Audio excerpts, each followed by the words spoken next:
Yeah, don't argue. Don't argue. But when I speak, when you listen to me, it's not listen. Oh God, listen. When you listen to me. Oh, not listen. Oh Jesus. So imagine if I did not go to school at all. It would have been better.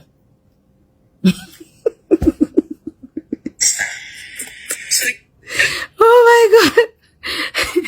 Anything, me marrying go. I don't know meaning of the adjournment, but what they meant here is the next sitting by April, as they claimed, they need to go back to the court and confirm to the judge if the defendant has been served. Okay, my darling, there's no need for us to go back to the court. We are just coming from the court. So I like the fact you owned up to the fact that you don't know what that adjournment means. So it's not like if you had sent a lawyer or someone down, you would have known what it meant, right? It doesn't mean that we have to go back to the court. It means that we have already exercised our right by allowing the court be aware that you have refused to do the needful, which is accept the letter and show your face in court, right? And the judge has asked me personally, I was called out, and she asked me, does Lizzy Anjorin live at this address? I said, yes, ma. Madam ma. My excellency ma. She lives in the same estate with moi. She lives in her house. Our house is just a stone throw away from mine. And she's like, oh, she lives in this address? Yes. And she's around. I said, even as at now, she's doing live video. She's on live right now in her shop selling. She's healed and hearty. There is nothing wrong with her. She's okay and she's aware. And they said it that the bailiff has gone to deliver it 3 times, which out of the 3 times they met her husband once and she refused to accept it. She claims she's not around. Every time they go there, she's not around, right? So the judge has asked and accepted and agreed that we write again. And this time has approved that if they meet her absence, they should paste it on her wall. I don't know. I'm trying to reduce my English so that she can get it. Can somebody help me shalaye to her in Yoruba what I just explained? Okay, let me try and explain it. Can I? Yoruba not okay. Now, nígbà tá dé wájú adájọ́ tó dá case sílẹ̀, Liz ó láti understand pé once the case bá ti sit ní court, tó bá ti fẹ́ sit ní court, tó bá court àwọn ló fún ara wọn, kò kí ń ṣe lawyer mi, kò dé ń ṣe mi. Tí court bá fẹ́ fún yàn ní lẹ́tà, ìwọ tó ní ẹjọ́ ni wọ́n gbọ́dọ̀ fún ní lẹ́tà yẹn.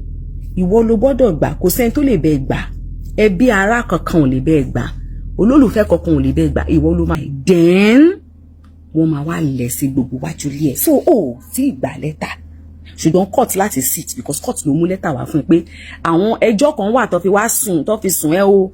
Àwọn dẹ̀ máa dá ẹjọ́ yìí ní ọjọ́ báyìí o. Á dá kó sọ fún lọ́ọ̀yà rẹ̀ kí wà tí ẹ̀kẹjọ́ yọjú o.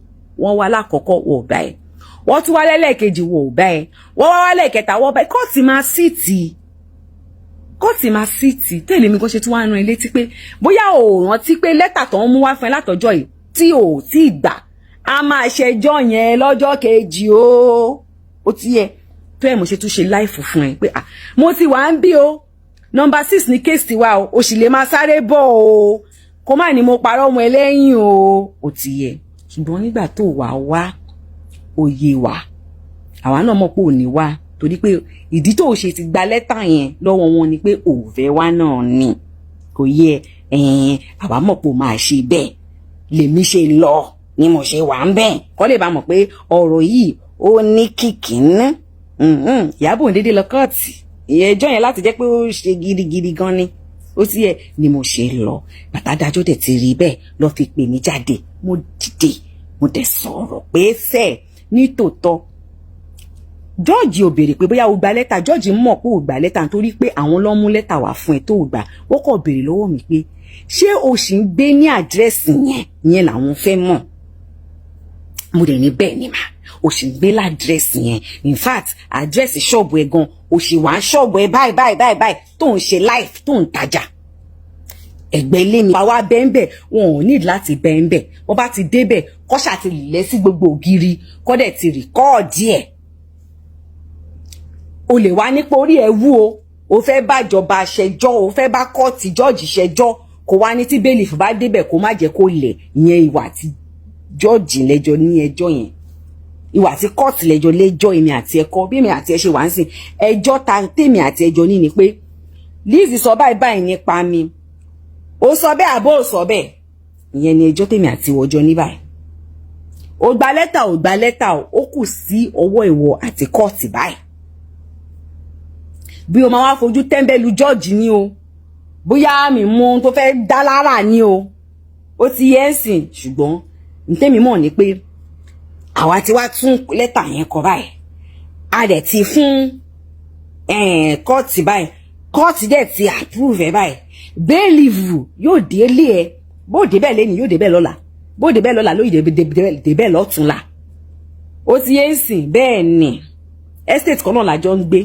Ẹni kí n fún wọn kóòdì lẹ́nu géètì ni. Wọn ò lè ní wàhálà. Wọn ò ní ìdí kóòdì mi gan. Tó bá ti rí pé láti ọ̀dọ̀ kọ́ọ̀tì ni wọ́n máa jẹ́ kó wọlé one time. So kò tiẹ̀ sí wàhálà. Wọ́n dẹ̀ ń bọ̀ ń lé ẹ. Wọ́n bọ̀ wá lẹ̀ sí gbogbo lé ẹ. Ṣó ti yí ẹ báyìí? Ṣó ti yí ẹ báyìí? Ṣọ́rọ̀ yẹn yí ẹ? Ó bá yí ẹ kó tún jẹ́ kí n tún sùn. Màá tún sọ fún ẹ o. Màá tún sọ fún ẹ o. Kó yí ẹ o. Kó yí ẹ o. Kó yí ẹ. So April 10 ni wọ́n wá fẹ́ ṣe pé káwọn ṣẹ̀ṣẹ̀ tí wàá wò bóyá o ti wá gbà. So tó bá ti wá rí pé o ti gbà, yálà wà tí lọ́ọ̀yà ìfẹ́jọ́ wá ní o, yálà lọ́ọ̀yà ẹnìkan ló fẹ́ wá ní o, ìyẹn ò tẹ̀ kàn mí. Tèmi ni pé kíkànnù yín ṣàtiwá represent ààrẹ ní kóòtù yẹn tèmi. Bóun ẹ̀kọ́ wá, bóun ẹ̀kọ́ máa ṣùgbọ́n mo àsìkò kan máa dé tí wọ́n máa fẹ́ kó yọjú ṣá. Torí èmi á máa lọ ní gbogbo ìgbà ni wàá máa bá ìní bẹ́ẹ̀. Láyọ̀ ni màá máa débẹ̀ tí màá máa rẹ́ẹ̀dì ẹ̀. Ó sì yẹ wàá wá béèrè lọ́wọ́ Ìyábọ̀ sọ pé wàá wá sọ pé èmi kọ́ ló ń báwí. Màá wá sọ pé èmi ló ń báwí. Wàá wá ní báwo ni mo ṣe mọ̀. Màá wá gbé gbogbo àwọn evidence jáde. Ó ti yẹ ẹ̀sìn bó ṣe lẹ́vidence mi náà lẹ́vidence tèmi. Tó bá fẹ́ counter evidence mi ó lè wá. So bọ́rọ̀ yẹn ṣe rí nìyẹn. Mo ti sọ Yorùbá. Meaning of the adjournment. So mo ti explain yẹn for instance. Now you know the meaning of adjournment. For my people who don't understand Yoruba, the kind thing why they tell and please let me. It's like I did not hear that English. I'm coming. Law station, law station law. Let me just play this. I'm going to play this and I'm going to analyze it because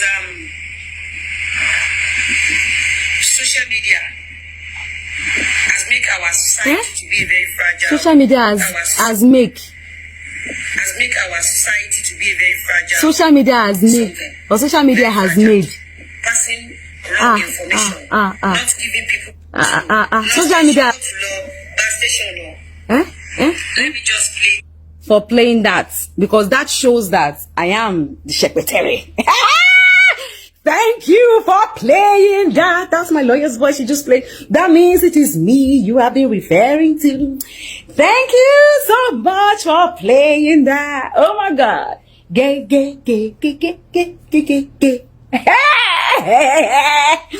Thank you for playing that.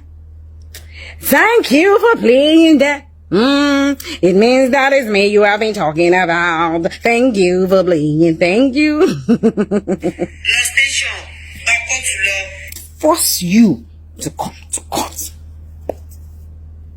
Am I making sense? But thank you for playing. Thank you so much for playing that video, because you playing that video means that you know that it's me you are calling secretary. You need to serve the defendant. Oh la la.